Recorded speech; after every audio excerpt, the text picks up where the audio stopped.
Mudah-mudahan Allah Subhanahu wa Ta'ala terus memberikan kita nikmat, walaupun sebagian besar antara kita, bahkan kita kebanyakan lupa pada nikmat tersebut. Kita lupa bahwa nikmat sehat itu adalah sangat amat penting. Kita lupa bahwa nikmat Islam adalah juga sesuatu yang penting bagi hidup kita. Kita sering lupa bahwa iman adalah merupakan nikmat yang paling terbesar untuk kita semua. Apa contohnya kalau kita sering lupa dengan nikmat Allah? Contoh kecil adalah nikmat yang sehat. Bayangkan jika di antara bagian dari tubuh kita itu hilang atau sakit, kita tidak bisa merasakan seluruh nikmat yang seharusnya kita rasakan. Atau adakah di antara kita yang berani menjual matanya sebelah? Ada? Siapa? Azmi, saya jual mata kamu, saya beli mata kamu 1 miliar ya. Mau nggak? Mau nggak Azmi? Kalau saya beli uang matanya sebelah 1 miliar ya. Mau nggak? Mau nggak? Mau? Mau nggak? Ada dari teman kalian? Saya kasih uang 1 juta ya. Coba cari dia 1 juta. Mau nggak? Ada yang mau? Gak ada mau? Apa mau saya kasih uang 1 miliar ya? Coba cari dia 1 juta.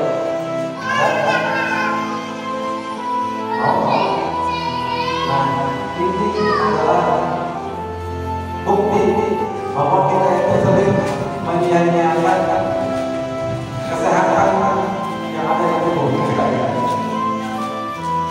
Ya, betapa mahalnya jari kelingking kita bagi kita, baru kita akan rasakan ketika jari tersebut hilang satu. Betapa besar mata kita untuk kehidupan kita ketika mata kita satu saja bintitan atau usulan, baru kita terasa betapa nikmat mata itu akan sangat besar bagi kita. Kita baru akan merasa ketika kita film kita mantap tidak bisa mencium apa-apa. Baru kita merasakan betapa hidup ini amat sangat berharga untuk kita.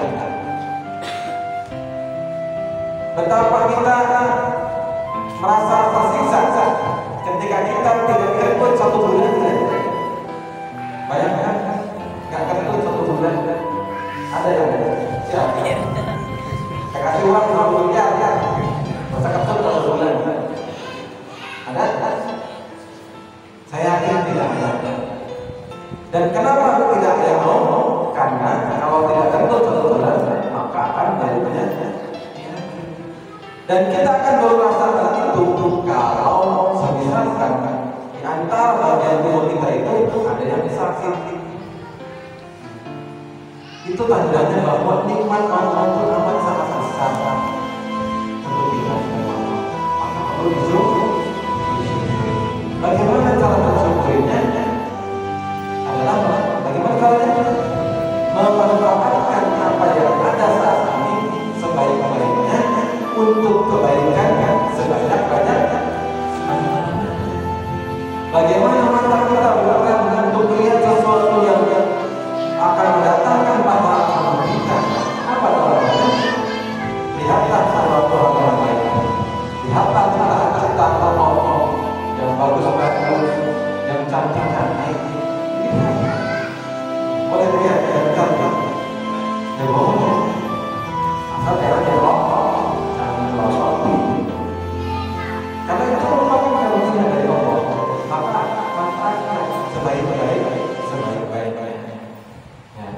mata kita, telinga kita, betapa amat sangat berharganya. Bayangkan ketika kita tidak bisa mendengar, masukkan air putri setengah air, ya ngomong, kan? Enak, maka dijaga dengan cara apa? Dengan cara mendengar hal-hal yang baik, ucapan-ucapan yang baik, bukan ucapan-ucapan yang kotor. Ketika yang masuk dan kita dengar adalah sesuatu yang kotor, maka secara tidak langsung itu semuanya akan mengotori hati kita. Dan kalau hati kita sudah kotor, maka penyakit hati akan datang. Dan kalau sudah hatinya sakit, maka manusia tidak akan bisa selamanya menerima kebaikan atau melaksanakan. Sebab hati itu ibarat kaca. Kalau misalkan kaca itu setiap hari terkena debu sampai tebal, ya, kaca manci itu atau kaca rumah kalian ya, dan pernah dibersihin 20 tahun, apa yang terjadi? Debunya tebal, nggak kelihatan di rumah. Atau kita nggak bisa melihat orang keluar, nggak bisa melihat sesuatu keluar. Itulah yang terjadi ketika hati kita sudah banyak dikotori oleh penyakit yang disebabkan oleh mata kita yang tidak dijaga, telinga kita yang tidak dijaga, mulut kita yang tidak dijaga. Semua yang ada di tubuh kita yang kita tidak jaga, maka itu akan menyebabkan kotoran-kotoran nempel di dalam tubuh kita. Dan kalau sudah kita tertutup oleh kotoran-kotoran tersebut, maka kita tidak bisa menerima kebaikan. Kita tidak bisa menerima cahaya itu, cahaya iman, cahaya ilmu. Semoga kita semuanya terus memberikan kekuatan untuk menjaga hati kita, untuk menjaga agar tubuh kita, menjaga mata kita, telinga kita, hidup kita dari sesuatu yang bisa mengotori hati kita, sehingga kita bisa mendapatkan puasa di bulan Ramadan ini dengan sebaik-baiknya. Dan mudah-mudahan insya Allah kita akan mendekati 10 hari terakhir. Sedih atau senang? Sedih atau senang? Ini ada yang sedih, ada yang senang. Bagaimana kita harus bersikap akan meninggalkan bulan Ramadan ini?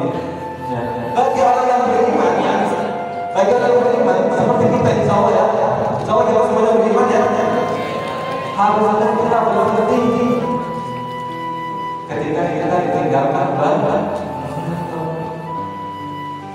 Kalau perlu kita menangis, sedih, ya, sedih. Itulah yang kita lakukan harus sebagai orang beriman. Kita harus bersedih, tapi bersedih kita bukan berarti bersedih karena tidak membeli baju lebaran, bukan tidak membeli baju lebaran, bukan tidak dapat THR, bukan apa lagi, bukan bikin kehidupan, tapi sedih kita karena akan ditinggalkan oleh bulan yang penuh amu, penuh rahmat, penuh berkah, masya Allah.